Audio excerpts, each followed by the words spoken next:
안녕하세요. 태아보험 전문 채널 채아보험입니다. 오늘은 임신 초기인 7주차와 8주차 증상에 대해 알아볼까 합니다. 초기 증상들을 미리 알고 있는 것과 모르고 있는 것은 정말 큰 차이가 나는데요. 미리 알고 있으면 대처가 가능하기 때문에 꼭 미리 확인하시기 바랍니다. 보통 임신 7주차에서 8주차가 되면 뱃속의 태아의 모습을 좀 더 또렷하게 확인을 할 수 있게 되는데요. 더불어 엄마에게는 임신 초기 증상들이 하나둘씩 나타나게 됩니다. 임신 초기에는 태아의 성장 속도가 빠르고 유산 위험이 높은 시기이기 때문에 태아와 엄마의 건강에 더욱 집중해야 됩니다. 그리고 산모님들은 외관상 배의 크기나 몸무게가 크게 변화하지 않는 것 같아도 입덧, 가슴 통증 등 서서히 임신 초기 증상들이 시작됩니다. 처음 산부인과를 방문하게 된 때는 임신 사실을 확인하기 위해서 가시게 되지만 이 시기부터는 뱃속의 태아가 잘 자라고 있는지 건강한지를 확인하기 위해 방문하게 되십니다. 이때쯤이면 아주 작지만 이등신의 몸도 확인할 수 있고 급속도로 머리, 팔, 다리 등이 발달하기 시작합니다. 그리고 태아의 심장 소리도 들을 수 있게 됩니다. 심장 박동 횟수는 90에서 113 정도로 잘 뛴다면 유산 위험성은 낮다고 하고요. 간혹 심장 소리를 늦게 되는 경우도 있으니 너무 걱정하지 않으셔도 됩니다. 자, 그럼 이제 본격적으로 7주차에서 8주차에는 어떤 증상이 있는지 하나씩 살펴보도록 하겠습니다. 첫 번째로는 쉽게 피곤해진다는 겁니다. 예전에 비해 피곤함이 잦아지고 온몸이 나른하고 기운이 없고 졸음이 오기도 합니다. 이 증상은 중기에 접어들면 조금 완화되는데요. 실제로 제 아내도 잠을 잘 못 자는 사람이었는데 임신하고 나서는 정말 어디서든지 잠을 잘 자는 사람이 되었습니다. 두 번째로는 배통증, 그리고 배가 쑤시는 증상인데요. 주먹만 하던 자궁이 점점 부풀어서 큰 포도송이 크기 정도로 부풀어지는데요. 자궁이 커지면서 배통증과 욱신거림을 느낄 수 있고요. 아랫배가 콕콕 쑤시듯이 아프기도 합니다. 이럴 때는 온찜질 등의 방법으로 배를 따뜻하게 하고 편안한 휴식을 취하는 것이 좋습니다. 세 번째는 가슴 통증인데요. 유방이 더 커지고 통증이 느껴집니다. 모유 수유를 준비하기 위해 젖꼭지가 평소보다 솟아있고 색이 진해지고요. 아무래도 이전보다 더 민감해져서 따끔거릴 수 있으니 속옷 선택에 신경을 써주셔야 됩니다. 제 아내도 임산부 속옷을 사서 입었던 게 많이 도움이 됐다고 합니다. 그리고 네 번째는 피부가 가렵기도 합니다. 호르몬의 변화로 피부가 가려워질 수 있습니다. 가려움은 온도가 높아지고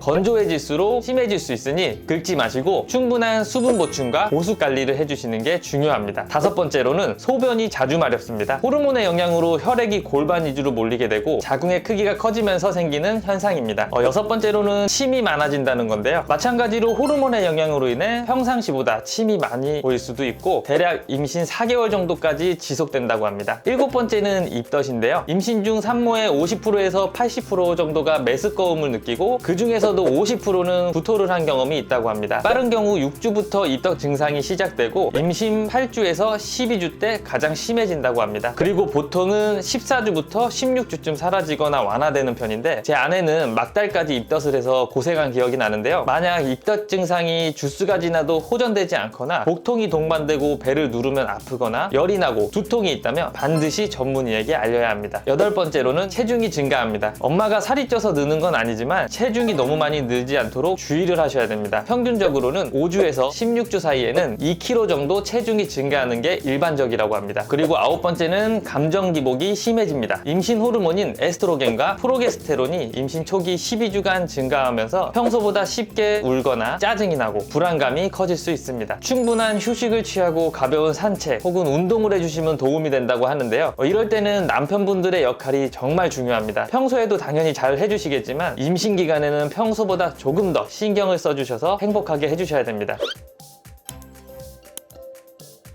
이제 태아의 얼굴이 만들어지기 시작하는 시기고 유난히 커 보이는 머리에 이목구비와 같은 형태를 만나볼 수 있는데 저는 처음 보고 땅콩이 아닌가? 라는 생각도 했습니다. 이렇게 땅콩처럼 보이던 모양에서 사람의 모습으로 점점 변하게 되는 건데요. 이 시기에는 뇌와 신경세포가 80% 발달할 정도로 뇌 발달에 매우 중요한 시기입니다. 이 밖에도 손가락, 발가락이 생기고 눈과 귀의 시신경, 청각신경, 창자나 맹장, 췌장 등 내장기관도 발달합니다. 내장기관 형태를 보이기 시작하면서 태반도 발달하고 탯줄이 될 조직도 생깁니다. 아직 착상이 불안정하기 때문에 피로, 스트레스는 멀리 하시는 게 좋고요. 장거리 여행이나 과격한 운동, 무리한 일을 하게 되면 두통이 날 수도 있고 입덧, 피로감 증상이 더욱 악화될 수 있다고 합니다. 그리고 충분한 영양 공급을 해주시는 게 좋습니다. 아기가 빠르게 성장하는 만큼 원활한 영양 공급은 엄마와 태아를 더욱 건강하게 도와줍니다. 힘드시겠지만 균형 잡힌 영양을 충분히 섭취할 수 있도록 식단을 짜주시고요. 부족한 영양소는 영양 영양제를 통해 섭취를 해주시면 좋습니다. 그리고 임신 중에는 술, 담배는 절대 안 하시는 게 좋고, 간접 흡연 역시 산모의 건강에 좋지 않아 남편분들도 금연을 하고 흡연을 하는 장소는 가급적이면 가지 않도록 해주시는 게 좋습니다. 밖에서 흡연을 하셨다고 해도 몸이나 옷 등에 묻어있는 담배의 화학물질에도 간접 흡연이 된다고 하니 주의하셔야 합니다. 산모님들이 몸이 아프셔서 약을 복용할 때에는 반드시 전문의와 충분히 이야기를 한 후 복용을 해야 되고요. 그리고 입덧이 심해서 음식 섭취가 너무 힘들다면 억지로 먹지 않아도 되지만 공복 상태가 지속되면 오히려 입덧이 심해질 수도 있으니 조금이라도 먹는 게 도움이 된다고 합니다. 이런 경우에는 동물성 지방보다는 단백질과 비타민이 풍부한 음식이 좋다고 하고, 비타민이 입덧을 줄이는데 효과가 있다고 하니 참고하시면 좋을 것 같습니다. 입덧으로 인해 구토가 심하다고 해서 아기의 건강에 큰 영향을 미치지는 않아요. 하지만 증상이 너무 심하거나 기간이 지속되면 저체중아를 출산하는 경우가 많기 때문에 너무 힘들거나 장기간 지속되면 꼭 병원을 방문하시는 게 좋습니다. 이렇게 임신 7주차와 8주차의 증상과 생활 수칙에 대해 알아봤는데요. 도움이 좀 되셨나요? 도움이 되셨다면 구독과 좋아요 부탁드리고 다음 시간에 더욱 유익한 영상으로 찾아뵙겠습니다. 감사합니다.